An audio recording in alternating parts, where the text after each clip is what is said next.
Jared was so special. Before any of this happened, everyone loved him. Everyone loved Jared. And it's sad that a mental illness could take that ripple effect where people left and judged him and thought differently of who he was, to the point he's not here. You can look normal on the outside. On the inside, it's a whole different ball of wax. Could have saved him. I wish I could have him back.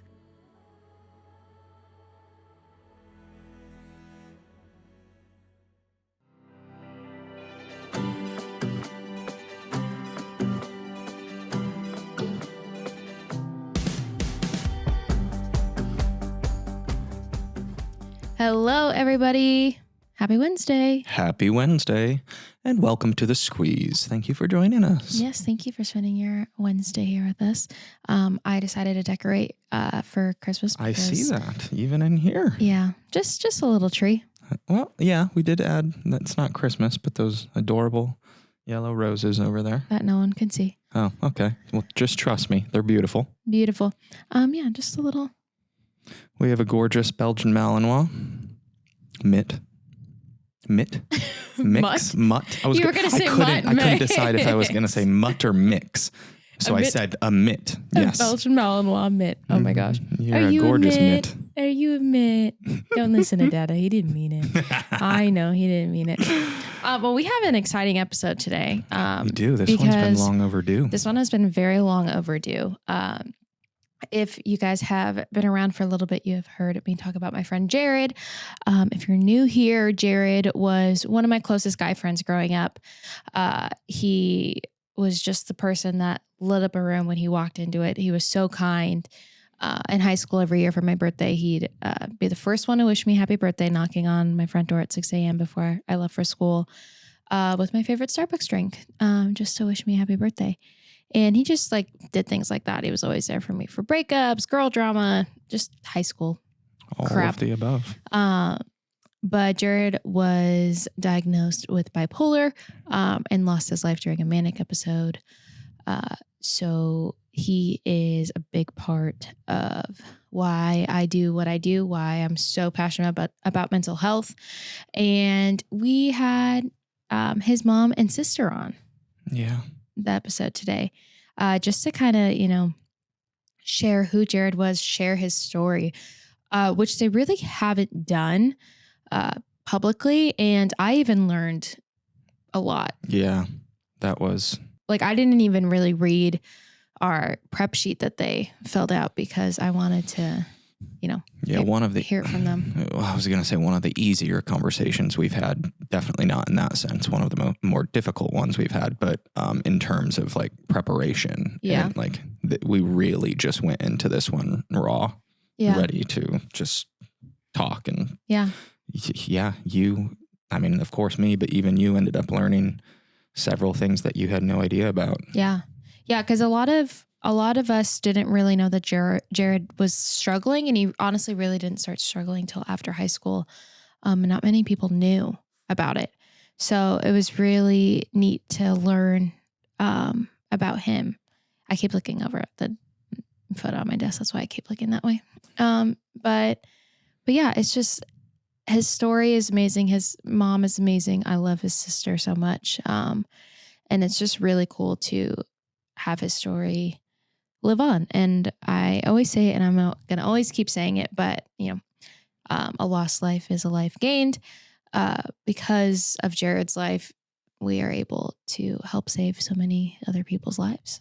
Yeah. And his family is amazing too. And they're doing amazing things. And it's really, really special what his family is doing after what they've been through in life.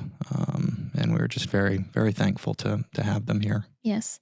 Hope you guys enjoy this episode.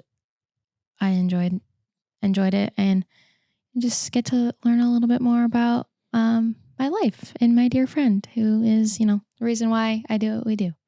So enjoy.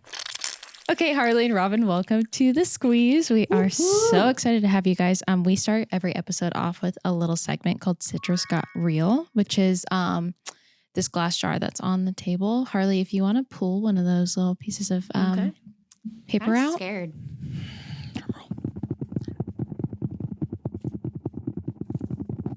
What is your spirit animal? Okay. Ooh, Okay. a little pit bull, a little cuddly pit bull puppy. Oh, wow. That I is could see very that. Harlie. I love it. It's like my little boo-boos. I have a little black pit bull at home. She's my spirit animal, for sure. Gosh. Yeah, I like that. Yeah, you do have an edge, Harlie. She doesn't have an edge. She's perfect. She's perfect. But you make do. up for it? But you Yeah. do. Wait, what would yours be? Oh, that's so tough. I do like the pit bull. If I can, I'd almost say a unicorn. Ooh, Yeah, I welcome all animals here. I so. do too. Right? Even the It's fictional just ones. 'cause Those are the it's- best ones. Well, because it's Two out good there, it's answers. happy, it's spiritual, it's uplifting. No one's sad over a unicorn. Yeah. Yeah. Until you I'm realize like- they don't exist, then you're sad. Well, there's Then you're there's sad. that. See, there's Harlie with that edge. That's funny. What would yours be? Do you have one? I would be Remy. Oh, Yeah, see? Yeah. So why would you be Remy? Just because I love her. Okay, fair enough. I don't want to be her when I grow up. Me too. I used to always say I was a meerkat. Really? Like those Yeah. little things that pop out of the Like, pop ground. up and look down. I Those don't are know. adorable. Someone told me that, and then I was like, oh, okay. So then that was always my spirit animal. That is strange. They're but so okay. cute. That's a good one. They're cute. You Just know what? duck and hide. I think it fits you. Thinking of your dancing days and the way that they pop up. Oh, yeah. I kind of like exactly. I like it. Meerkat. Yeah. Meerkat. Let's go with it. All right. We got a good little mix here. Yeah, Yeah. we got a good group here. Okay, so I'm obviously very excited about this episode because I've been wanting to have this conversation with you guys for a very long time. And it's probably gonna be a little rough for people watching and listening, but I'm really excited just, for you guys to share Jared's story because I talk about him like literally all the time. And he is such a big part of my life and why I do what I do and why you guys do what you do. So I'm just excited to, hear his story from you guys. The amount of times during this show that you point over there. I know on my desk behind Yeah. that little chair, I have some stuff framed actually from the Yeah. photos from the first gala that you guys had Yeah. out on the table. Yeah. I took them all home and I framed them. That little picture of you guys with like the paints on you, that's actually on our refrigerator. Oh my On the side of the gosh. refrigerator. Blown up on the side of my fridge. Stop. Yeah, it's Oh been my there since high gosh. school. Oh my gosh, stop. I know there's so many sweet memories. Yeah, he definitely adored you. Oh my gosh, the feeling was mutual. I love him very much. So I guess a good place for us to just start, which I would love to hear more about, is like starting from the beginning, and about you adopting him. Okay. I would love to Go back way back. way from the beginning. How did that come to be? It was interesting. Because obviously at the very, very beginning, I was aunt. He was my nephew. I was there at the hospital. He's my sister's biological child. And she's always struggled with drug addiction. And for a little while, she did okay. She had an injury and started using pain medication, and it slipped her right back into not being able to live her life in the way you should as a mom. Is Yeah. she older, younger? She's older. Okay. I'm the baby. Okay. It's always interesting. I was always like the responsible Right. child, and she was always the wild child. And she has her own past that created her life and how she, grew up to be. And I'm a social worker. I was working in DCFS, so the tables got turned, and DCFS. I called DCFS to come in to do a check because she wasn't able to care for him. She was completely passed out one day when I went there, and he was on the floor in the bathroom just by himself with his blankie. And I'm like, this can't happen. I'm done. I need to make next step to call DCFS. And they did. They came, and she wasn't able to care for him. And what I didn't expect was it to be permanent. I really thought my sister, who was beautiful, bright, and quite capable, would get her stuff together. And she didn't. In and out, but not enough to be a mom with Jared. So from that point that he came to me, he stayed. How old was he? He had come to me at 6 months to stay with me while she had a back surgery, which is kind of was the start of everything. Yeah. But he came to live with us when he was 2. Okay. And may I just add in on a lighter note, they were 8 months apart. I potty trained him so fast it wasn't even funny because I wouldn't have 2 kids in diapers. Wow. Right? I don't Yeah. remember any of this. No. Well, you were still in diapers, so. So yeah, we did the whole visitation thing with her, and she just never did what she needed to do. And it went for a while. It was like 3-4 years where we were in the system, and eventually it became legal. Or he became ours. Oh. Now I don't know if this was in this story, but I got a lot of crap when a long time ago. When he came to me, his name was Jordan. Oh. His name was wow. Jordan Schuyler, and as you know, I love being a mom. And one of the best things being a mom is naming your child. And in the Jewish culture, you name after people that passed away. So I wasn't about to mess with the initials because it was Jordan Scott. I named him Schuyler. Okay. So I named him Jared Schuyler after my grandfather and kept everything the same. And I know a lot of people are like, why'd you do that? I'm like, because that's what he was. It was like the ritual of him becoming mine, and the adoption was no longer anything. And most people, I think, who knew us never even realized he was adopted. Yeah, because he was my son. Yeah, and we kind of look alike, weirdly. Well, you are cousins. Yeah. But yeah. So yeah, that's how he came to us, and because I knew the system well, and I loved my sister, I knew I had to put a kind of a boundary and say, for now, no visitations anymore. Now that I'm mom and dad and siblings, I'm like, we're gonna bring in our bubble. Yeah. And we did, and he actually sadly never got to see her. For her, he was content never meeting her. I was mom, and if you read some of the story online, Jared knew how to make you feel loved, and he made me feel loved. He was so good at that. And he didn't need that, but she would have wanted to. But because of his mental illness, that never got to happen. Mm-hmm. Okay. Yeah. They were pretty close to meeting. They were very close. In like that month that we lost Jared, there were actually talks about him and Stacy possibly coming back together to meet. Because she was ill. She got cancer. Oh, okay. Yeah. And he was going to, because he was so caring, he wanted to do that for her. Yeah. Just never, life throws curveballs. Yeah. When was your sister upset with you for removing him, or was it like a thank you type thing, or neither? I think she got to the thank you. She was never angry. I never felt that.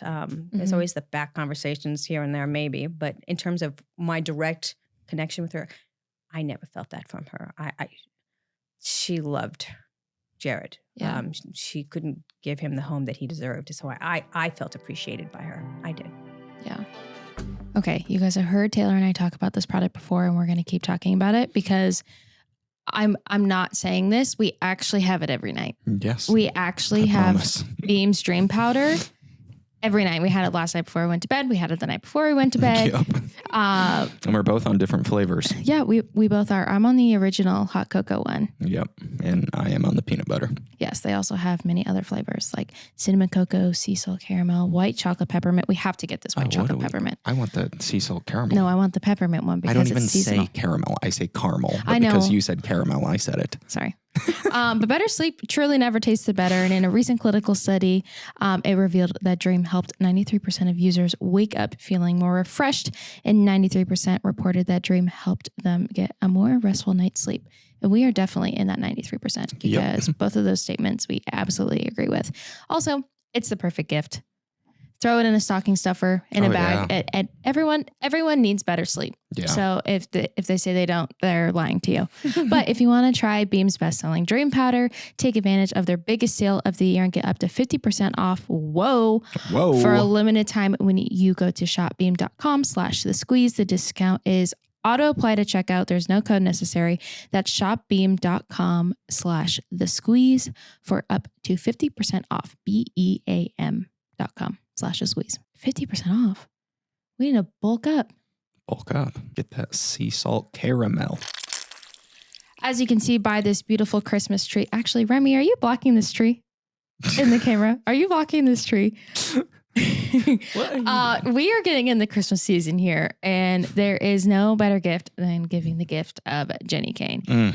If you guys have been with us, you have heard us talk about Jenny Kane.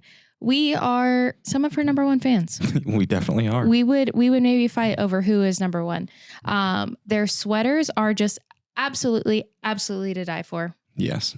We love cashmere, and I can say, wow, Remy is getting very excited about cashmere. I can say that Jenny Kane has the best cashmere I've personally ever worn. She clearly loves them. Remy loves their home stuff. Their home collection is just chef's kiss. They have timeless furniture pieces, cozy throws, perfectly curated decor, and the most incredible candles. It's just a great gift for this holiday season. It really is. And Remy agrees. Yeah, Remy definitely agrees. Are you going to fight with Dad and I to be who's she Jenny's wants to number one sleep fan? inside of our cashmere. Yeah. I don't. Maybe we'll write her. We'll write her. Maybe they'll make a cashmere doggy sweater. Ooh. Oh, snap, girl. You can give yourself or a loved one the best gift of all. Jenny Kane and our listeners today get 25% off your first order when you use this exclusive link, jennykane.com/the squeeze. That's 25% off your first order at JENNIKAYNE.com/the squeeze. Let's get cozy. Absolutely. So then Jared growing up, did he growing up as a child show any signs that you noticed of any sort of mental illness, or when was the first time that, that became a part of it? Hindsight is so 2020. Right. I would say when he was growing up, mental illness was never something that I put in my brain. Yeah. Was he hyper? Did he have ADD or ADHD? Ooh, anybody knew Jared? He had energy that went for days. Got it. Yeah. But in terms of the mental illness, no, that never, no. I not until he was an adult, 18, 19, did any of that kind of creep out that week. Wow. That's why it was shocking. I mean, I've dealt with ADD, ADHD. Yes. Yeah, both Brooke and I also have ADD and ADHD, and so did Jared. It's kind of all, except for Tanner. He's the only one that's like level-headed and mellow. The three of us did not escape it. But I would say mental illness, no. I think we were just as shocked as everyone else when they found out that Jared had been struggling with mental illness, because he was like the one that was all the way out there. Every sport he played, had all the friends. Yeah. Everyone in our valley loved him. Yeah. You wouldn't expect it to be him out of all of us. Yeah. And so I think that was like the most shocking. It was shocking. How could it be Jared? I never thought it was going to be him. Never. I also want to go back because Brooke, I want to mention Brooke because I think it's so important to mention her when it comes to Jared. Because I adopted Jared, that's why I have Brooke. I'm a little odd and I couldn't do odd numbers. So when I knew I was adopting Jared, oh wow, I needed to have the fourth child. So that's why I have Brooke. So wow. Brooke, who I wish was local so she could be here with us, has a very deep bond with Jared because her existence is basically because of him. Yeah. Yeah. Well, that makes sense. Yeah. Wait, that's so cool. Yeah. I love that.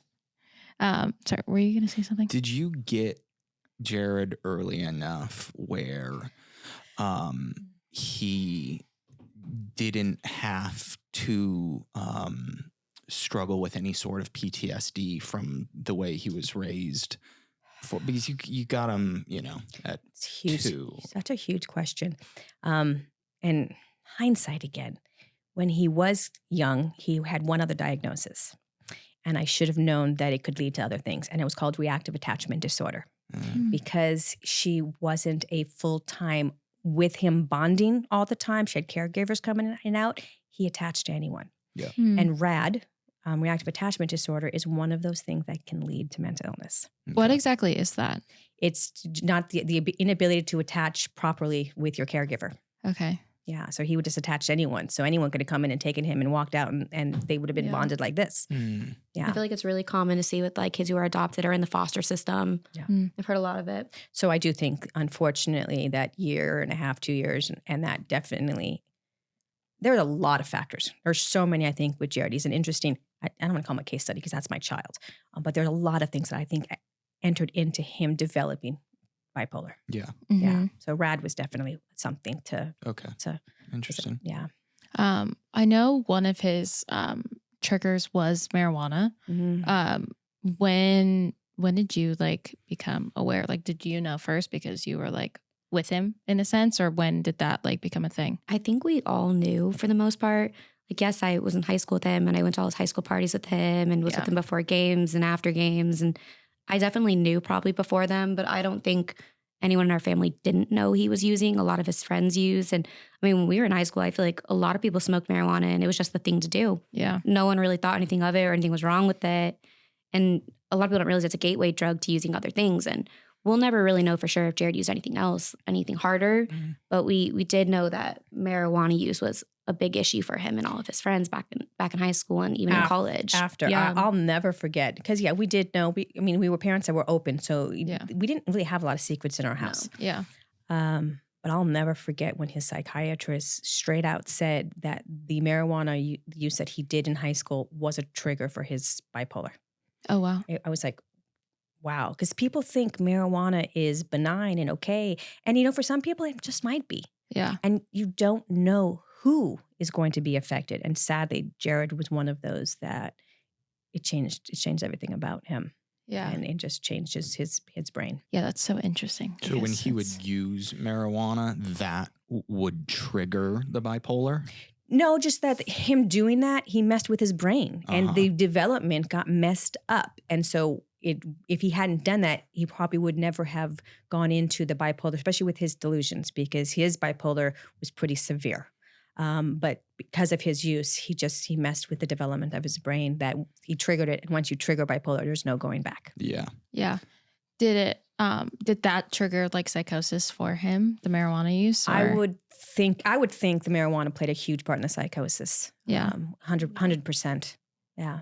It's kind of hard to pinpoint exactly when it first happened because he did smoke so often. Yeah. And there were obviously adverse child events that, the adoption, that issues with his friends, a lot of things added up and, a lot of traumatizing things happened throughout his life that we'll never really know which one was the one that definitely started that first psychotic episode. Yeah. We can only assume because he did smoke so much. Yeah. But we didn't see it in high school. There was no psychosis that I ever saw in high school. It was once he went off to college, we started seeing things that just didn't make sense. Yeah. And he was no longer grounded. Before we move on to that, I do want to touch on something that happened to Jared in high school.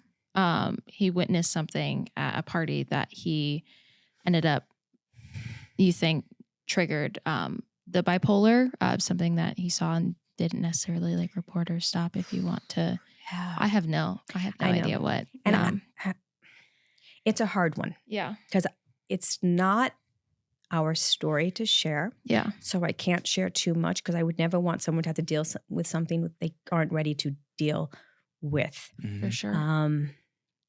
But it was something that was so significant to him. When he had delusions, the conversation always came up. And he started as if he was kind of in that situation again or talking about it or memories came. So we knew how much seeing something occur that he knew was wrong affected him. He had such guilt for not being able to stop the situation. It weighed on him, and it literally ate him up. Mm-hmm. And it was hard. I wish we can go back and make different choices and him do something where he felt empowered. But it's hard in high school when you have a group of the most popular people and something goes down and if you talk and but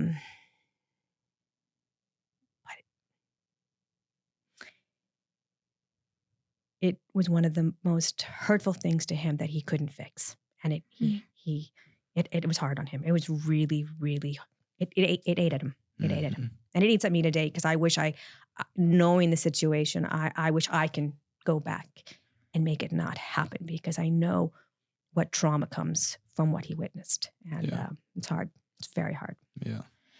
When did he tell you like what he witnessed? When did that like come? Not until way after. Which was probably the first hospitalization, right? It was when he was there. Well, I don't want to say it was then. I think it was before that, because as we know, I'm a social worker and I have my own strong views. And I think before I saw the psychosis, I gave him my own opinion, and my opinion was pretty strong, but it put him in a very weird and awful place. So I think it's hard to even own. I don't want to own any of that guilt. I don't. So it happened a little bit before his first so I knew a little bit before that. Yeah, I'd like to go back. I'd really like to go back. Yeah, I bet. On so many things, but that one, that one I'd like to go back. Yeah. No matter who got hurt in it, I'd like to go back. Yeah, I bet. But yeah, like what you said, you can't hold on to that guilt because, Well, yeah, easier said than done. Yeah, much easier said than done. So his first symptoms of bipolar were in the summer of 2016. Yes. Yeah. What did those look like? I think I was there for actually the first episode. That's when I was with my dad. Oh, really? Jared had gotten like the 3rd flat tire in probably a month, because Jared's the only person that would get 3 flat tires in a month. Yeah. But we went to go fix his tire for him. And I remember we got there and I was pretending to sleep in the back of my dad's car because it was getting so chaotic and I didn't know what to do. But I remember him having such pressured speech. He was talking so rapidly and a lot about delusions, where he thought he needed to move out of our house, move in with his best friend forever, drop out of school, thought he was gay. And it was this weird moment where he was talking so fast, and all of a sudden it all became about him thinking he was gay and coming out to my dad, and then this panic on him. Like he was panicking, going, am I really saying this out loud? And it was the weirdest thing because we have never heard Jared say anything like this before. Yeah. And it was just the way he was saying it and the way he was acting. And he was very certain that he needed to like change his entire life forever. I remember then we came home and had a conversation, and he started talking. He wanted to drop out of college. And I looked at him and I'm like, I'll love you and don't care if you're gay, but you're not dropping out of school. Yeah. But I remember the look on his face, like, but he just didn't look like him. Like he was there, but he wasn't. Yeah. And the delusion, it was interesting when he was grounded, he was very adamant he wasn't gay. Yeah. When he was in that place of pressured speech and he wasn't grounded and he was seeing things and talking to rocks, because that happened at that same time, that's when he thought he was gay. It was just like he just wasn't. Yeah, he wasn't the Jared we all knew. Just it was slowly like, who is this? What's happening? Like you just don't, like you feel like you're not on footing. Yeah, it's hard to explain when being in the presence of someone who is having delusions and paranoia and not in reality when you're in reality. Mm-hmm. Yeah, there are a few people I think that witnessed some of his manic episodes, and it's the strangest experience because like even like just like his facial expressions, the way he talked, the way he was, like mannerisms, all like completely different person. Yeah, it was very, very strange, and that was like the very first time we saw it, and that was probably the middle of the summer of 2016, and. From there, we had no idea what we were dealing with then. My mom a little bit knew because she worked as a social worker. She studied psychology, kind of knew a little bit about mental illness. But we had no idea at that point we were dealing with bipolar disorder in those moments. We were just very confused. Maybe is he on drugs? Is he drinking? Right. It just was like a different person. Mm. That's when we went and got him, therapy at Kaiser. Yeah. How soon after that first episode, but you didn't know it was one. How soon after that was he getting? I don't think that first episode, that day specifically, was the first time we hospitalized him because that wasn't as severe as it got. I think it might have even been that night, his big manic episode. He came home that night and he went for a walk in the middle of the night. And this is when he saw a rock on the side of the road. And he thought a rock was talking to him.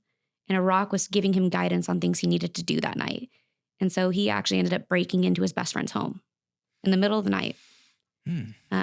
Broke into his best friend's home and tried to confess his love to him.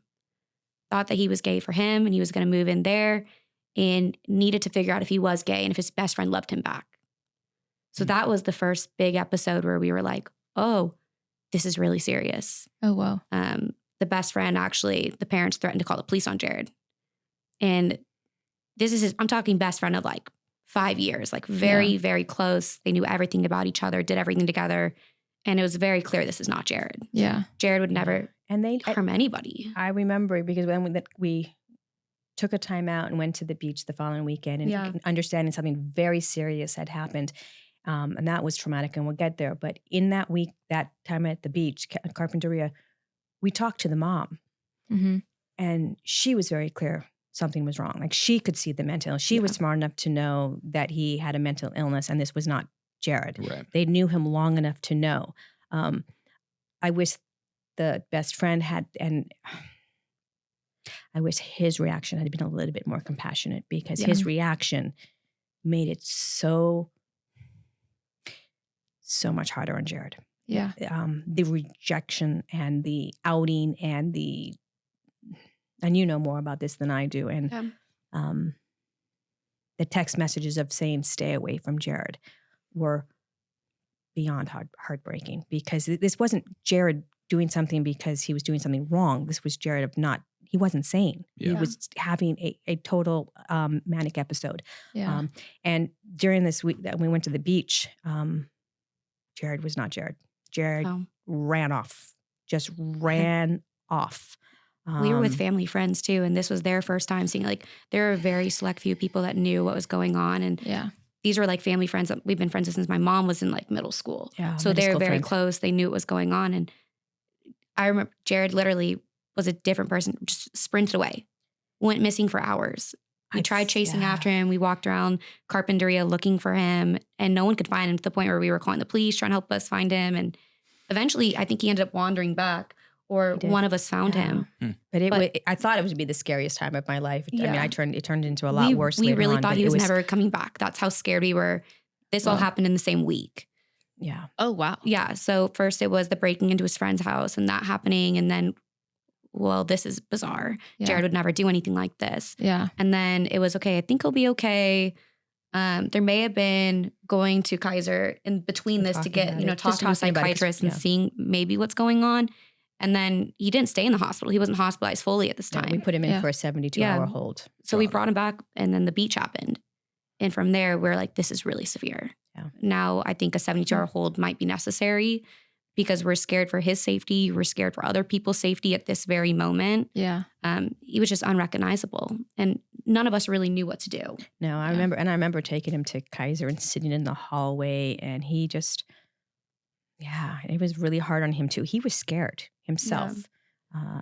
There were moments he would like snap out of it. Like the weirdest thing, like he'd be fully manic and just saying like crazy, grandiose things. And you're like, that's not reality. And then all of a sudden he'd snap back for a moment and be like, where am I? What's going on? Am I sick? Like, is something wrong with me? Like, and he would just freak out. Like he was like, why am I here?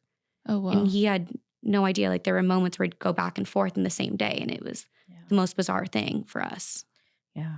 Oh, it was just bizarre. And then the 72-hour hold. And I believe in them, but I don't know if it made a difference. Yeah. I don't know. 72-hour holds are traumatic. It was traumatic. It was the nursing experience, being in the hospital, breaking a psych rotation. It is so traumatic being on the other side of the manic episode in the hospital.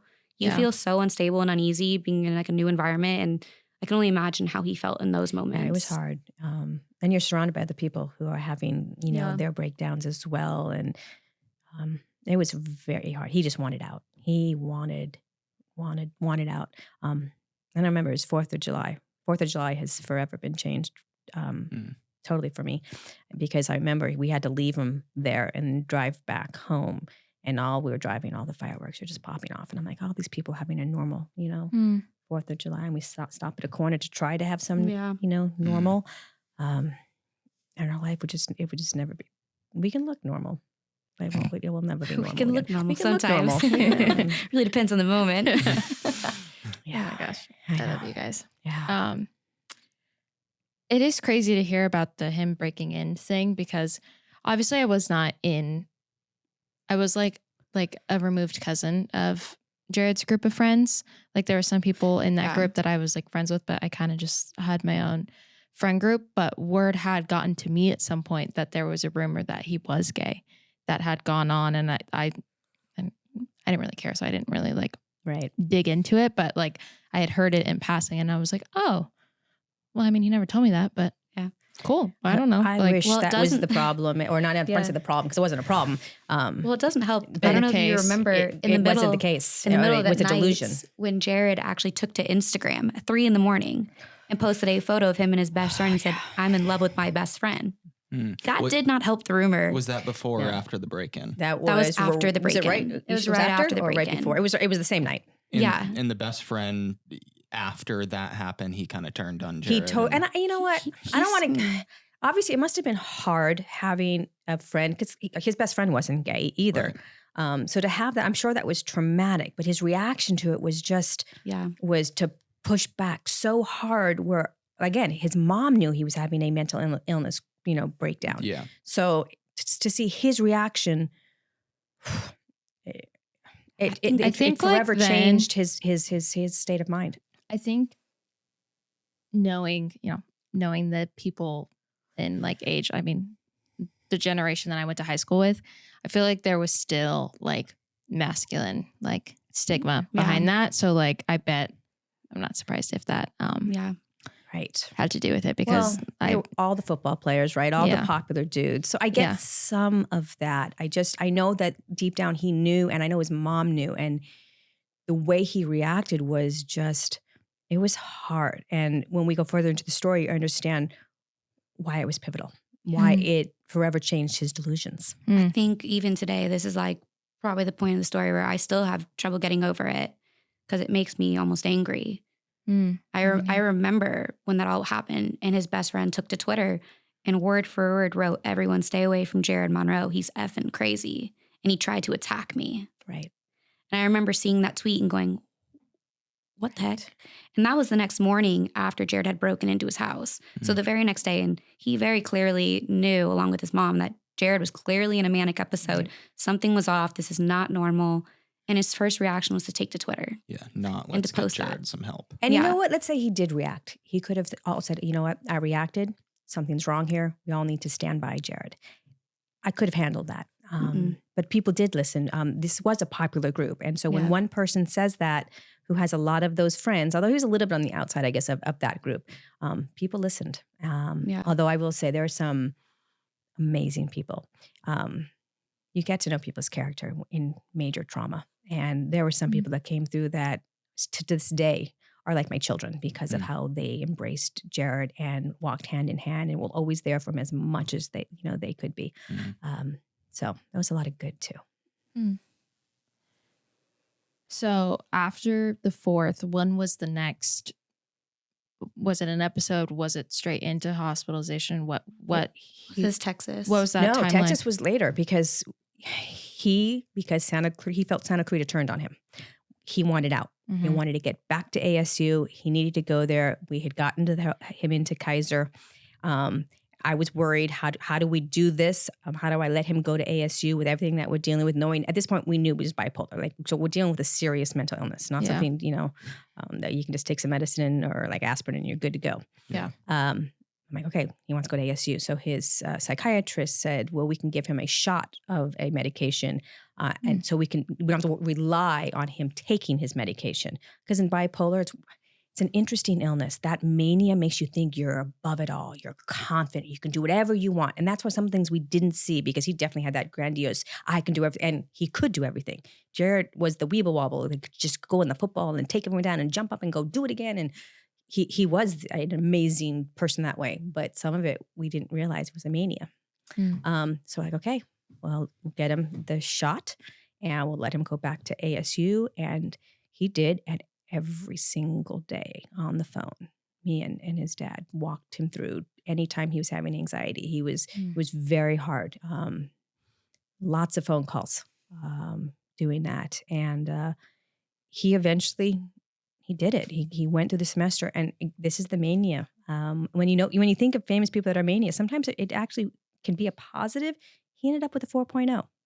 He's struggling with his mental illness. He's going through so much anxiety and depression, dealing with all that he has, knowing his life has changed, knowing his friends rejected him. And he got a 4.0. So interesting. Yeah. And then he came home for the holidays. And we tried. We invited people over. We wanted to educate them. I think you came over at least one time, or maybe after. I don't know. Probably. Yeah, I think you did. The memories just to try to get a support circle, because I that's one of the biggest things I hope I can convey today is you need people around you. You need people to support you and know when you're having a moment that's not you, where they can pull you back and say, okay, we need to go get help now. Yeah. Because he wasn't going to recognize that. He couldn't recognize himself, because when you're mania or manic, you're like, oh, I could do it all. You need the outside world who's grounded to go, okay, come on, Jared, let's go this way. Yeah. And to help him stay away from triggers. And we can talk about triggers. And I think definitely was that's triggers. probably the biggest challenge. I'm glad you said that, was having people around you recognize when you're manic and your triggers, and to help you kind of come back to yourself. And one of the biggest things we struggled with was Jared's roommate in college, who also did a lot of drugs. And Jared promised us, I'm not going to smoke anymore when I go back to school. And, we would love to believe him, because we love Jared. We'd love to believe he's not going to smoke ever again. Yeah. But we knew sending him back into an environment where we knew people were not going to be supportive of, cutting that line. Yeah. That was probably our biggest challenge. Yeah. No matter how much we educated people, that was one thing we couldn't stop. Yeah. Even after everything. Yeah. Yeah. It was hard. Yeah. But I do cherish some of those times. There were some hard times too because of that rejection, but there were some people who we sat around the table who I remember, and I'm not going to say names, but there were some people who I know that just always, they wanted to know more. And other ones were like, what is this? I don't need any to do with that. So it's an interesting time. He wanted to be okay. And I think at that point we thought we could do this. And I still believe you can. As much as with Jared, I wish I had more time. It's not easy with bipolar, but I know you can still live a very successful life, even if you have the ups and downs. I know, and I want more time to give him that, because he was never not willing to do what we asked of him. It was never a problem, but he definitely still needed to get out of SCV. Yeah. So the same thing, happened where, okay, we'll make sure you have your medication, and we'll let you go back to ASU. And I'd go back in a heartbeat and change all of that and keep him right here. Yeah. You know what I've been on the hunt for recently? I don't. The perfect puffer jacket and vest. Yes, it is puffer season. It is puffer season this winter because it's Christmas season. And puffers are in. I'm pointing to a Christmas tree. That's why my voice is sounding weird. But I recently came across this company called Marine Layer, and they have the best gifts for guys and gals. Very they cool have stuff. Sweaters, tees, overshirts, beanies, you name it, they have it. Their stuff is so cute and so fun. It has bright colors, color blocks. The puffer vests they're just so cute, and it's a perfect statement piece. Yeah, I agree. And it's the perfect gift. The best part that I love about it is that they have free shipping and returns for an entire year. Wow. So if you get the wrong size for your family member, for your friend, no questions asked. You just return and That's get great for the the right holidays. size. Yeah, because holidays, I get a little stressed buying sizes for people. So I think we all can admit that great gifts can be hard to find, but look no further, because Marine Layer is here to help you out this holiday season. And for a limited time, you can get 15% off at marinelayer.com/thesqueeze. That's marinelayer.com/thesqueeze for 15% off the entire site. Get shopping for this holiday season. Yeah. What were the biggest things about being at school that you think affected him the most? I couldn't protect him. I couldn't watch him. I wasn't close enough to have him be there to call me, because he would have. If I was right there, he would have reached out. Yeah. I think it I was would so have protected. traumatizing for him also to be away from you and also feel like he lost all his friends at the same time. Uh-huh. Like my parents, they grounded him. They helped him get the support he needed. But when you're young, all you usually care about is your friends. Yeah. And who's supporting you that you're close with. And that was detrimental to him, was his friends. And even when he went back to Arizona, he had school friends from high school that ended up in Arizona for school too. And they had heard the grapevine like you did. Yeah. Jared's gay. Jared's crazy. Don't hang out with him. And people took it super literal, even back at school. I feel it when you said that you heard it. Because sometimes I don't want to believe it was that bad, that it got out there like that. When Jared was, he was so special. He was. Before any of this happened, everyone loved him. Everyone loved Jared. No enemies, just, and it's sad that a mental illness could take that ripple effect where people left and judged him and thought differently of who he was, to the point he's not here. Yeah. It's hard. You can look normal on the outside. On the inside, it's a whole different ball of wax. So I wish I didn't let him go back to ASU, because it changed everything. And where it went to was, well, you want to talk about Texas? How it started? I mean, We can get there. Yeah. Harlie and I were, you were a dancer. She was a cheerleader, diehard, all stars. We traveled all over the United States. All over. I'd do that all in a heartbeat again. I loved it. It is crazy, though, how Jared's story has totally changed, even cheerleading for me. I know. Yeah. I know. Oh, I know. In so many ways. So many ways. Yeah. I was in Texas with Harlie on one of just her many cheerleading competitions. Yeah. And I remember, I think it was the Friday night. And I don't know if David had called me husband and told me somehow I found out he was missing. Yeah, he had stopped showing up to work. Yeah, he worked at Starbucks at school. So he was going to school, he was working, he worked at Starbucks in high school, and he just stopped showing up, went missing from work, didn't show up to class. And my dad was the first to find out. Yeah, and so it became a very long day, it was 2 days, how long it was of us trying to find him.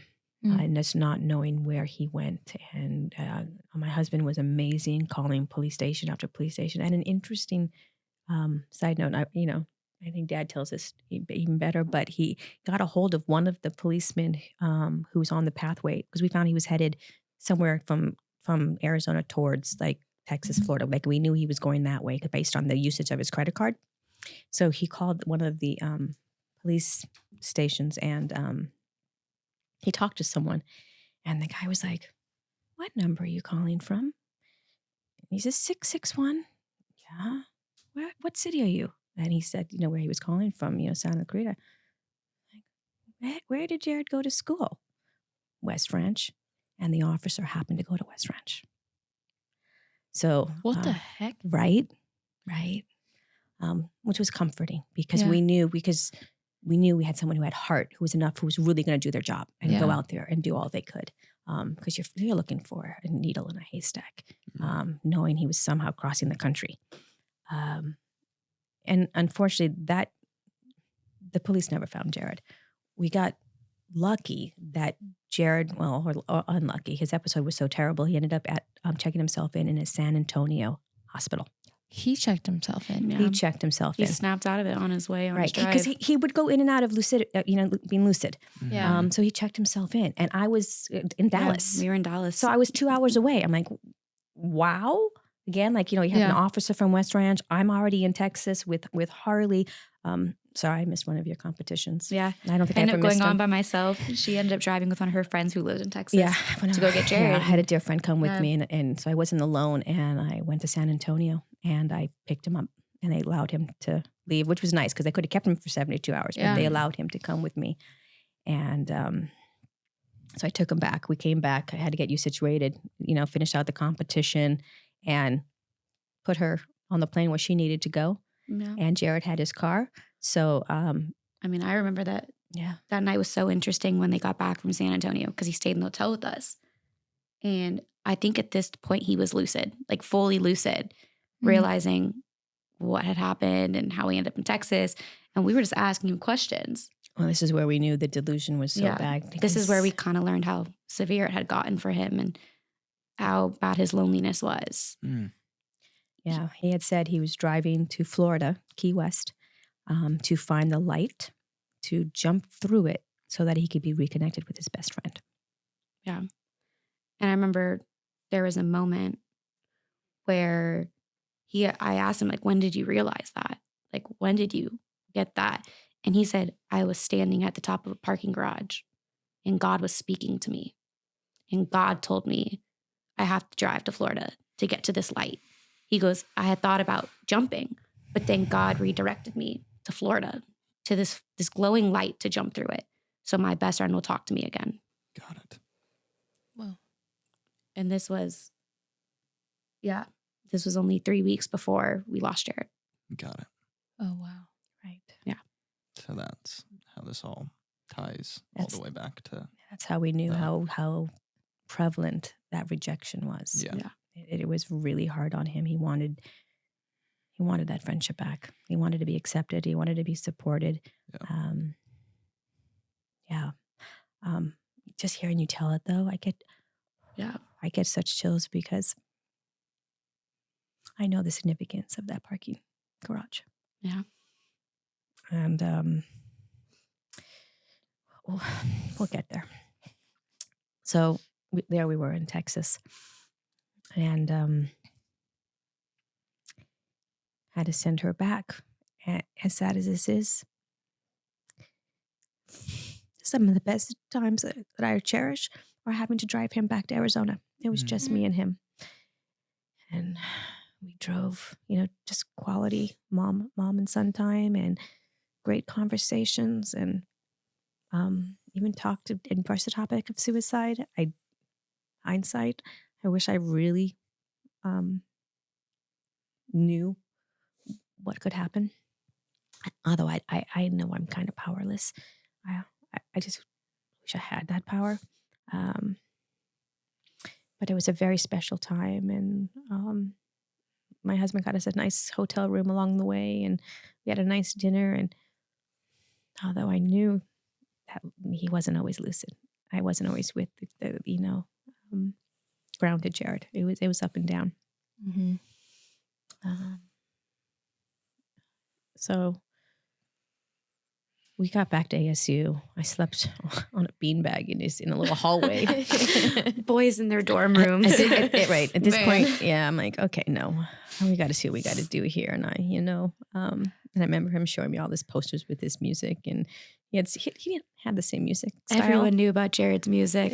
Yeah. That was his thing in high school. It was. And he was going all over his room with his posters. And was it Chance the Rapper? Yeah, it was Chance the Rapper. Eminem. Eminem. It's his absolute favorite. Yeah. Yes, that was. And I have a soft spot for Eminem. Yeah. I hear that song and all I do is I think of Jared. Yeah. And then we got him home, and it was spring break. So we got some really good quality time in family time. And one of my favorite, I hate to say the word, last memories is we went to Santa Barbara, even though you guys were fighting. Siblings, what are we supposed to do? On brand. I remember my family pictures. They sit on my nightstand. I look at them every night because that was the last time I had my family together, and we were normal. March 11th. Okay. And then March 12th, it was time to go back to school. And he couldn't stay here. And I understood that, he felt trapped in SCV, and okay. And again, that's really where I should have said, absolutely no, you're not going back. I don't care if you never go to school again. You don't have to get your BA. During that spring break in Santa Barbara, was he struggling a lot with any episodes or anything? No. He seemed really actually, he was sad because he was dealing with a lot. But no, he seemed okay. Okay. I almost wish he didn't seem okay, because maybe I would have said, Right. no, you're not going back. But Right. no. I feel like his medications were working so well. Yeah, I I think it was point. his third batch of medication. I think that's why I want more time, because medication, you have to have medication with bipolar. You can't do it alone. It's just too hard. And was we hadn't he still found, doing the shots, or what was? No, I think he only did the shot that one time, but because it he was still having issues. So like obviously that medication wasn't doing the job. So we kept trying. He was on his third, medication by this time. And obviously still having delusions and the mania and depression. So yeah. Okay. So March 12th. Yeah. March 12th. It's time to send him back. Sunday. Okay. It's time to send him back. Comes in my room at 4:00 in the morning because he's driving to tell me goodbye, that he loves me. Tell me I love him, be safe, drive safe. And he goes. And strangely enough, my other son left later, and he had a car accident that day. And, I remember he needed surgery, and he had an allergic reaction to the medication he was given, and he had an episode, but it was all connected to the medication. And it was like it offered some insight into what it's like to not have control of your emotions or your feelings or your thoughts. But I remember that. Oh, in that car. We won't get into that car because that's no. Okay, so that week, Jared was my baby. He wanted to be a social worker like me. And he was in the last stages of getting an internship. And he had to write an essay. And I think I have the essay up on the webpage. And he talks about being a social worker and all of that. And I do think he was a little manic when he wrote it. Just a little. But I still have pride. But he sounded so good. He sounded like it's such a focus, like he knew what he wanted. And he was going to get this internship. And again, he would have. Maybe he's at the last stages and he would have had that. I think that, the next week he would have heard. I talked to him. David talked to him. You probably talked to him that week. Yeah. And he sounded like he's going to conquer the world. And again, you just think, okay, right? You think that's a good thing, but it was really a sign of mania. And I didn't see it. I know. I remember him visiting my dorm room that week when I got back too, because I was also at Arizona State and I was on a different campus, and we both went back when spring break ended. And he visited me, and he seemed normal. He seemed totally back to himself, just fun, loving, was visiting. And I don't think any of us saw anything at that moment in that week. No, I was really proud of him.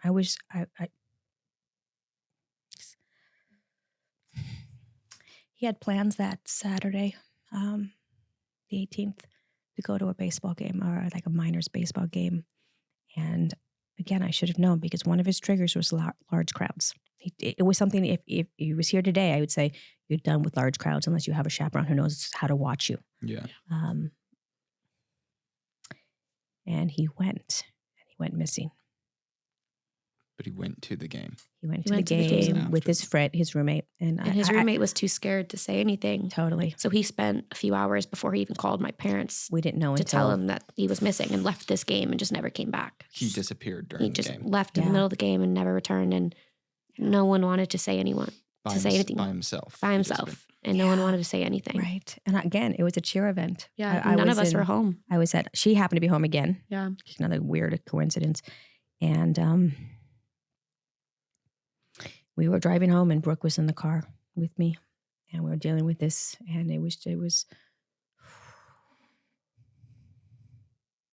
I mean, we've seen him go missing a couple other times, and the weight of that was hard. And I remember we finally got home. Brooke had to bolt and get away because she knew. She knew in her gut something was really bad. And she just went down the street to be with the neighborhood kids and try to do whatever she could.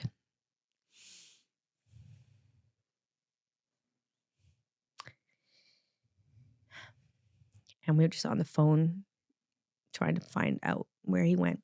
And my husband was on the phone with the fireman.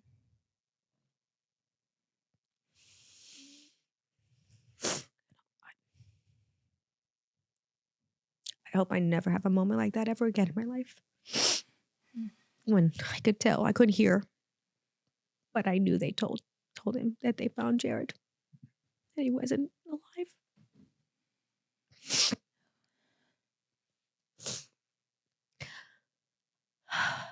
so glad Brooke was outside the house. I screeched. Oh, I screeched and fell. I literally fell to the ground. Because a part of me died that day. Yeah. I wish I could have saved him. I wish I could have him back. The what ifs, and there's so much I'd love to go back.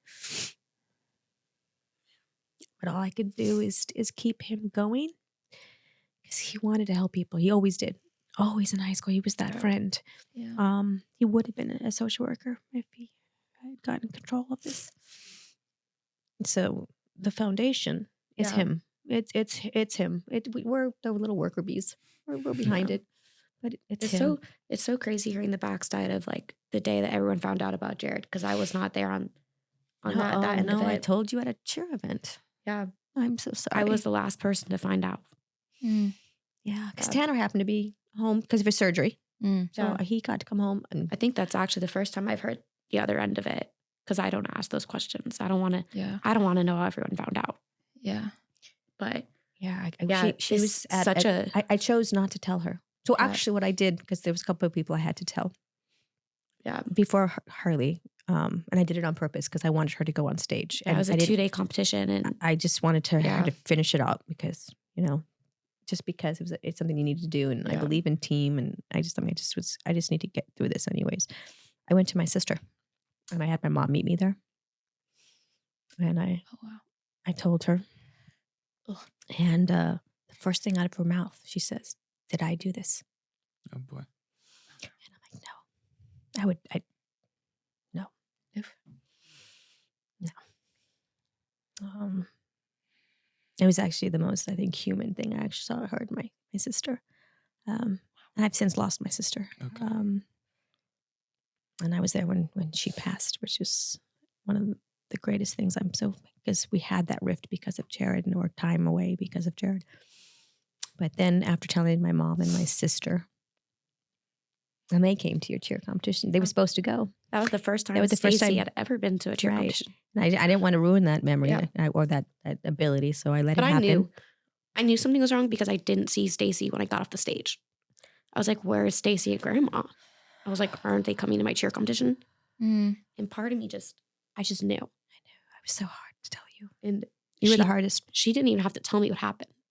She just said, "Jared's gone." And I said, "How?" And she's like, "The way he was going to." And I just knew. Yeah. And Because I was at this point the only other person besides my mom that had known his plans Right. 3 weeks prior. Right. And so I knew. It's striking, that stupid parking structure. Yeah. And I knew. And this is, I know everyone has a different story around suicide. For Jared, it wasn't about not wanting to live. Yeah. I have no doubt he just wanted to jump through that light. Yeah. Yeah. And he was seeing things that weren't real.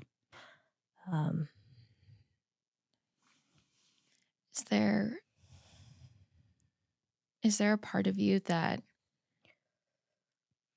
is like, I don't want to use the word glad, but do you think it's easier to digest if it is that it was that more so than the reason why the majority of suicide happens? Or each year I try to go to Survivor Day, and I sit in a room with other suicide survivors, and it is a little odd, and 100%. Yeah. It's and I different. don't even want to think of the other possibility. Yeah. And I truly don't think it is. I truly think he was delusional and not of a sane mind, and wanted to jump through a light. Well, and he that's, gave it to you 3 weeks before. He totally, and that was Spelled it out. that's what happened in Texas and driving to Key West. So, yeah, I can relate to parents who have that, because obviously he was depressed and with his different situation, but he was still fighting really, really, really hard. Yeah.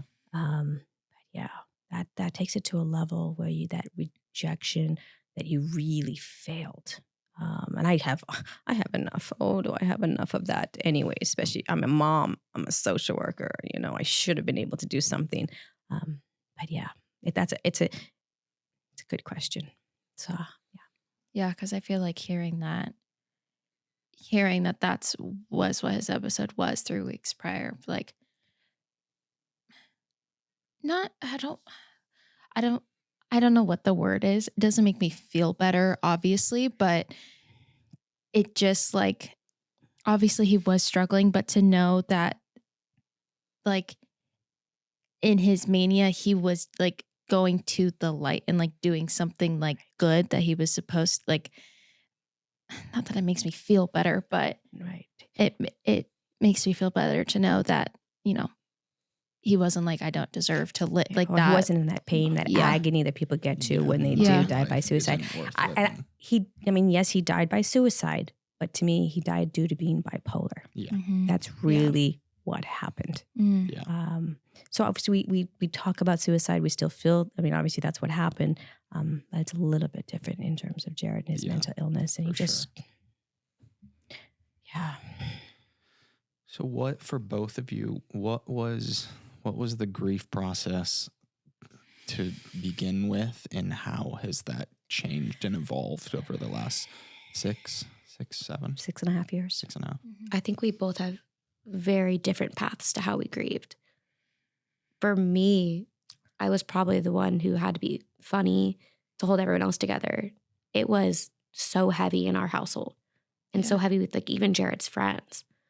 I remember not even having, for the first at least 5 months, I didn't have time to even grieve because I felt like I was taking care of my parents who were grieving and should be grieving, my little sister and my brother and all of Jared's friends, a huge community of people that were devastated. And all I could think to do was be funny and crack the most inappropriate jokes at the worst time. You did have a couple. Don't say any of them. I'm not going to say them on this Don't say podcast. any of them. They're so bad. I actually feel like I do remember you saying something at like his memorial that was like maybe questionable, but I was like, okay. I just remember at the memorial, my only memory from that is literally walking up the hill at the end and you're wearing these outrageously large heels on this grass hill and I'm holding on to you for dear life. That's probably what I was joking about. And that's all I remember is walking up this hill and you had these giant like 7-inch heels. And I was like, girl, Wow. we got this. I didn't remember that. Proud of myself for That's all I walking up a remember. hill Yeah, in those. I am too. Now, you know what? Sense of humor. Everyone who knows the Monroes, that's kind of our thing. This is my thing. Right. So, if you remember my speech, I think I literally called all Jared's friends hot. During my eulogy, I'm like, Jared had the hottest friends. I said that in front of 600 people. I did it. That was my one moment I could do it. Oh my God. I took my chance. I took my shot. And nobody could say anything. Right. Your shot. Oh my gosh. Absolutely. That's very funny. That is great. Yeah. That's great. Harley. A pit bull? The pit bull? Yeah. That's right. So a little different for you. It's very different for me. But before I get to me, I want to go back to Brooke. Yeah. Because she was the baby. And her grief developmentally was really, really, and she's going to watch it. She's going to get so mad at me, isn't she? She absolutely is. Yeah. We love you. Yeah. And I love her. She's my baby. She's my heart. Her life changed that day. Yeah. Sorry, honey. She's still working on it. Of course. I wish she was here today. I know she gets mad when we do things without her, as she's very much, she's one of us. But she's in the Navy. Very proud of her. Wow. Yeah. But her grief and how it changed her is the hardest. And that's part of my grief because I can't take away your pain. Although look at you. You have turned a pain into a friggin' rock star. Yeah. And Brooke, her in the Navy, she has too, but she has more to do. I want to fill that void. I want her to know how much she's loved. She was so connected to Jared and him going. She takes personal sometimes, and it's like, she's so incredibly special. I want her to feel whole. If I could fix that, and her know how much she's loved, and that he still loves her. Yeah, that grief is hard. I don't know if I'm allowed to say this on here, so if not, we'll cut it out. Yeah. But I do remember one of the things that Brooke said after, which till this day is hard to say, but I remember her saying, it should have been me. Oh, gosh. Oh, we don't even. Okay. That's what I remember. And I think that's one of the hardest things for her to get over, was she felt that Jared was the perfect child and everyone loved him, and that it was unfair that it was him. And so she lives with this grief every day of that. And that's probably the hardest thing I would say. There's nothing harder than having your kids in pain and having no control. I want all my kids happy no matter what that looks like. My process, and it's to this day, it's what I do. I think people are always kind of a little surprised by me, but I jump in. I had to find purpose. Yeah.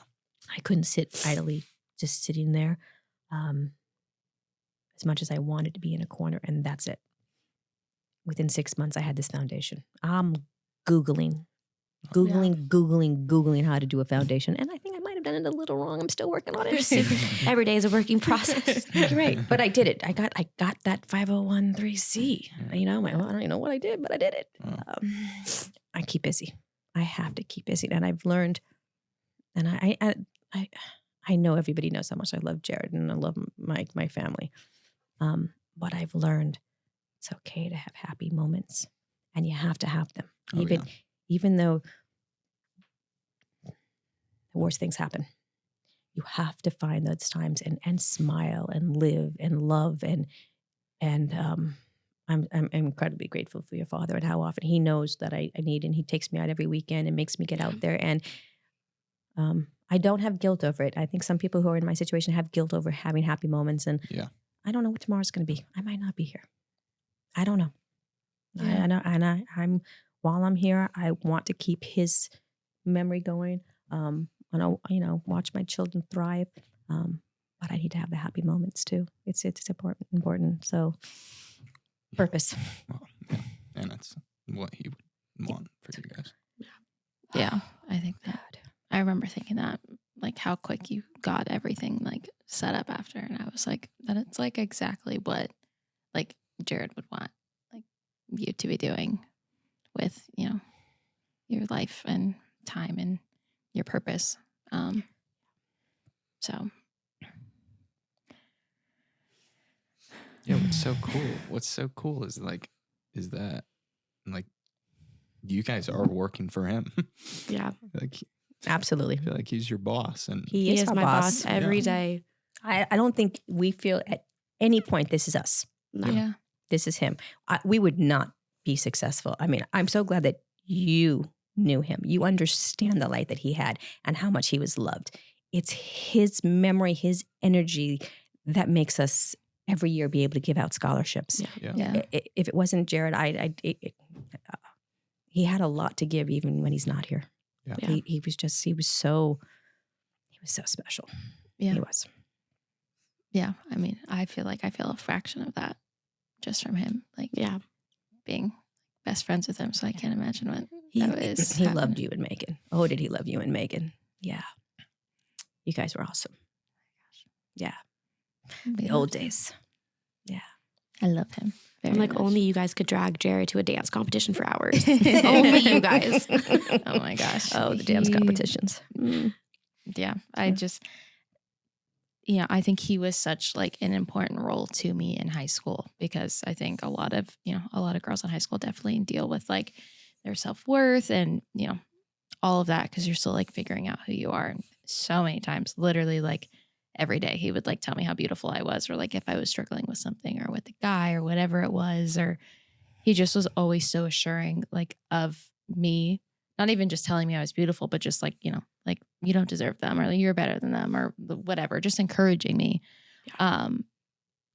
And he did play like such a role. Like I look back at these like photos of us like all through high school, and like I'm instantly taken back to even just how I felt in those moments. Like the one where we're like in the green. It was my 17th birthday, I think, at my house. And he's sitting in a chair and I like jumped in his lap and I'm like holding my arm around him. And like, I just remembered like, I remember exactly where we were, like in my parents' garage and just like talking. And then I like was going in and out, but I always kept going back to Jared and he was just like a safe spot for me. And like all of these photos I look and I'm just like, you can just tell I'm literally just like, we're squeezing each other. Like the love that I had for him was just like, and that, I mean, I know it wasn't just me. I know there was a lot of other people that felt that love from him because that's like exactly, you know. I think everyone who knows him would describe him probably the same way and have the same experiences. Yeah. He just did that for everybody. Like I remember even when I was in high school, I didn't have many friends and the ones I did were not always nice. And I remember Jared actually went out of his way to connect me to his friends. Yeah. And I remember one day before a football game, dropped me off at his best friend's house and said, "This is my sister Harlie. I need you to be friends with her." So that's really embarrassing to say. But he did do it. And that friendship was 10 years long. Wow. Oh. Because of Jared. You're talking about, really? That's how you became friends with them? That's how I became friends. Wow. Jared dropped me off at the twins' house and said, "I need you to be friends with my sister. Wow. She doesn't have many friends." Oh my gosh. I didn't know that. Yeah. I don't know that either. Yeah. Okay, we know, but quickly for our listeners, can you tell them Jared Monroe Foundation? Thank you for taking this interview over because I'm like, we're just chit-chatting. You just keep, sorry. Just a little bit about it, the annual scholarships you guys give out. So cool. Because, what you guys do is amazing. Yeah. Well, we started the foundation, 6 months after we lost Jared. And it was actually my mom's idea to do scholarships because we remember how lonely Jared felt and how he kind of felt in those moments that I'll never be a social worker. I don't know if I'll ever be able to accomplish my dreams now. I don't know if my friends believe me, if people believe in me, if I can do this. And he had moments like that. Yeah. And for us, we recognize that there are many, many other people that feel that same way. Yeah. And especially after Jared, we had an outpour from the community, people from high school, people from her high school, from all over, from different walks of life, telling us their stories and their family members that were also struggling with mental health. And a lot of people who had bipolar disorder, actually. And none of them had resources. None of them had talked about their own experiences or had friends or family that knew what they were going through because people were embarrassed or they were really scared. And immediately my mom was like, what can we do to make people, one, have the resources they need to know you're not alone? This is what you can do. These are the next steps. But also, how can we reassure them and empower them that that's not defining you? That's not going to define your future. Yeah. And that's how the scholarships were born. It was purely out of, I will never want anyone to feel the way Jared felt in that year. And it's amazing to have watched it grown. Yeah. In the first year, we had just a couple applications. Yeah, right? Couple. And I'm still very connected to the very first person he was at the first gala, which I know you guys were at. And we gave him more because we felt, but we didn't have any money the first year. So we gave him more, later on. Because I would love, if I could, I'd give $23,000 to everybody who meets the criteria. That's what I would do. Do you know the do. significance behind that? Oh, the 23? Mm-hmm. Maybe we tell everyone that. So Jared was a big football player. And let me talk about the beginning days of Jared, so we see how insignificant football was. He was not always good at it. He was not always good at it. He actually was pretty bad. He was a 12-play player. And he was at the Castaic Cougars, and we won't go into that story. We ended up at the Outlaws. I played for them. For the Cougars. Well, then maybe you know a little bit about them. So I moved to the Warriors. Yep, and we most moved people to do. Right, and we moved to the Outlaws. So he would, because of what happened with the Cougars, they felt bad. They put him on the absolute best team possible, where he stunk. But he worked hard. This is where Goggle Boy was born. Goggle Boy. But he worked hard, and he became good. And by the time he got to West Ranch, he was no longer a 12-play player. And his number at West Ranch was 23. So that's why we do everything around 23. He was very proud of that number. He was a first-string player. He was the Weeble Wobble. Knock him down, and up he goes. And you could never injure him. And if you did, he was getting back up. You would never know. He had the heart. All the coaches loved him. His teammates loved him. The cheerleaders, the dancers. Although he was always in the friend zone, I will say. He was that guy. He didn't really appreciate that. So yeah, right, because as I said, he wasn't gay. He let me assure you, he loved the girls. This we know. This I know. Exactly. We know. Exactly. He did. He loved the girls. So 23. So if I could, I would give $23,000 to the people who we could give out to everyone. So often I'll give $2,300 for my big ones because and I'm amazed at the donations we still get. We're small, but each year we're growing in terms of applications. This year we had 60 applications. Yeah. And each we don't year even know where they find it. And the honest. stories, the stories that we hear, and a lot of heartache and a lot of success and a lot of hospitalizations, suicide attempts. But they're in college. They're doing it. They're persevering. And so every single story, I'd say, has resilience. Yeah. Every single one, no matter what the path was to get there, they all had dreams. Yeah. Regardless of everything. And some stories, things you can't imagine, things you would never see in your daily life. Trauma can lead to mental illness. Yeah.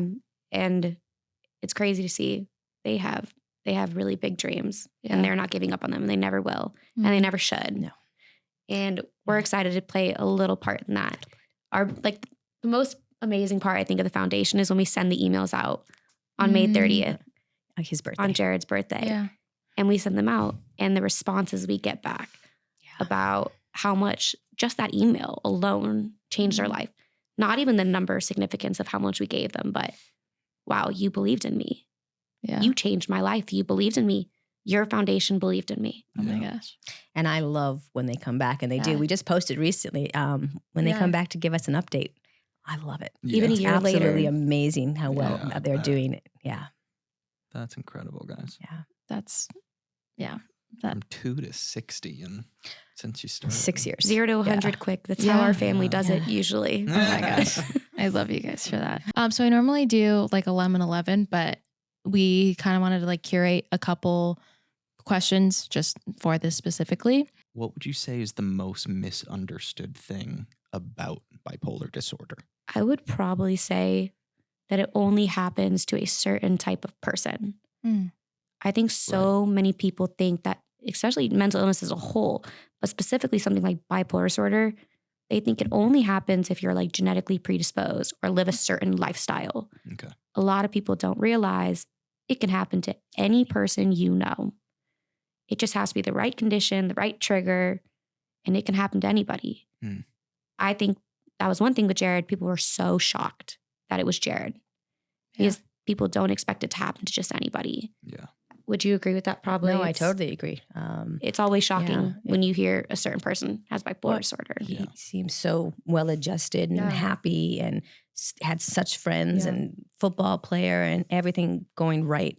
No one would think it would happen to someone like Jared. Yeah. I mean, I remember when I found out. I remember that day. That was yesterday, so I can't imagine how you guys feel. But I remember Megan calling me and telling me, and I just remember being so like, I mean, I was in shock, but I was also just very confused. And like, obviously, like, I knew a fraction of like mental health stuff as what I do now, but I was like, I don't like remember any of this. And then she told me that, he struggled with bipolar, and I was like, I literally didn't even see any like I was so confused. When I found out. But yeah, I think that is like after, getting to like actually hear his story, like how much, traumatic events can trigger stuff, and how much like, it's just like not the right place at the right time, I guess. Yeah. Like that's just kind of, how it can happen. Oh, this would be me. Number 2, what is the greatest advice you have received in regards to the grieving process? Allow yourself to grieve as often or as needed as you need to do. There's no rhyme or reason. You don't know when you're going to need to grieve. And it's always okay to grieve. Just however you need to grieve. That's important. Yeah, I never know when it's going to hit me. I'm usually pretty good when I'm in front of people to date. not so much. Hey, you did great today. I played great today. Jared used to say that so all Jared, the time. I played great today. After every game, I played great today. Oh my gosh. I can hear him saying that. Totally. It is what it is. Yep. Yeah, you never know when it's good. It's an ocean. It's waves. And you have to take care of yourself. That's why I need to go to the beach on my Sundays. I need to get on my bike. I need to travel. I need to fresh air in my face because it hurts. Yeah. It hurts.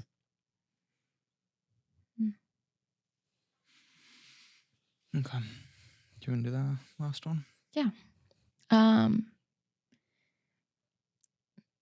Okay. If you could go back to a moment with Jared, what would that moment be? And what would you say? See, it's so hard.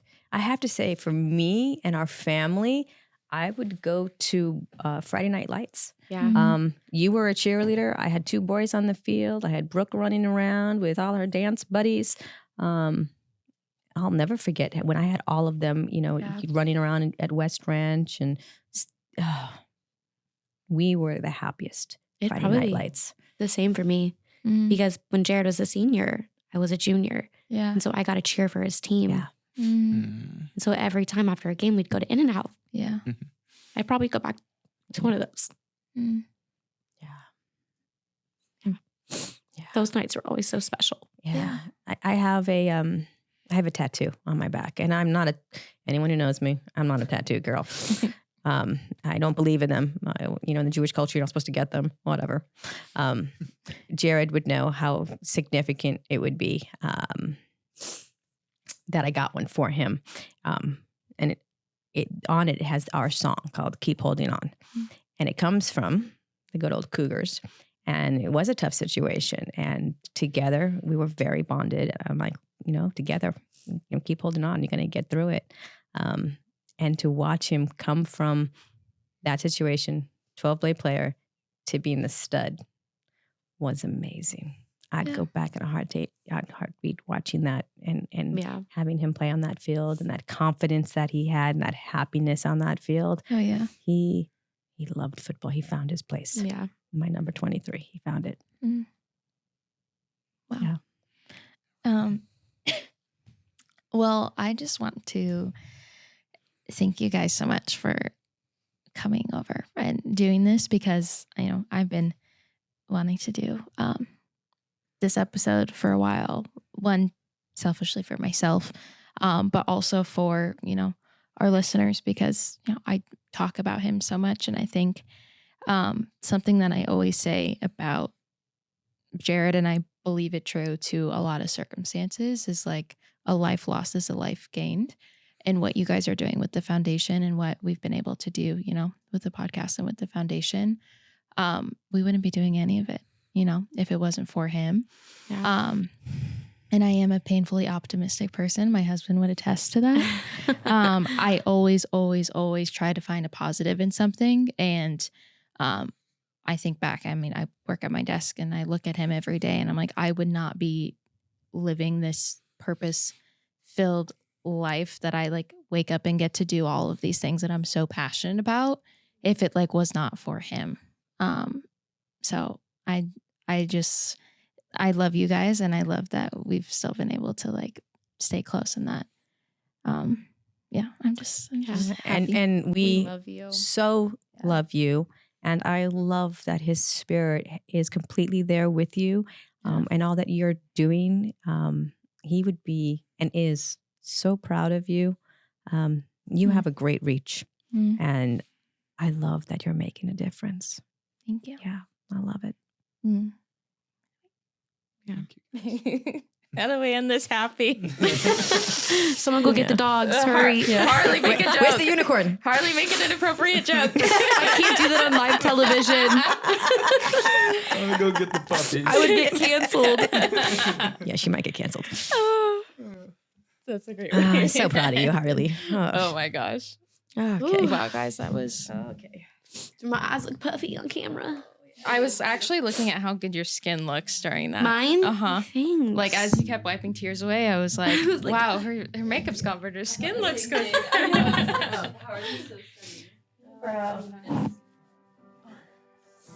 Oh. My legs are sore. Oh.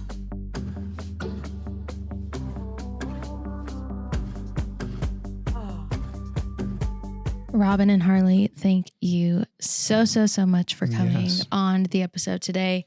I'm so excited to have finally shared Jared's story with you all listening. I feel like you guys now know a little bit more about me and about a big part of who I am and why we're here. Literally why we're here and why you're listening to this podcast. Yeah. If after listening to this episode, you feel like you need a little bit more help, maybe some resources, a little more guidance, we're going to leave a link below. We always leave it in the show notes, but head down below to lemonsbytay.com/resources. We have many different categories of resources there. But if you're looking for a little bit of extra help, you can head there. And we're also going to leave the Jared Monroe Foundation link down below if you would like to donate to help send some kids to college. Yeah. So important. We love the Monroe family and just truly love what they're doing. And as always, you can email us at lautner.thesqueezepodcast for any tips, tricks, advice, guests. Basically anything you want. Anything you want. Even just to say, what's up? What's up? Yeah, you can follow us. Of course, we have our Instagram and our TikTok. You guys know the drill. Make sure you subscribe. You can rate our episode as well if you're listening to this.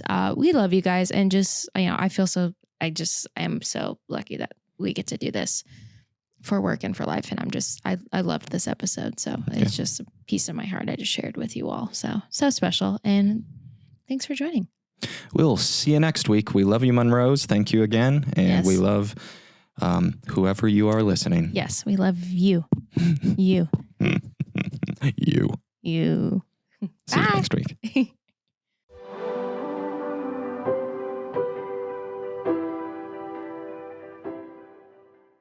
This podcast has been brought to you by Podcast Nation.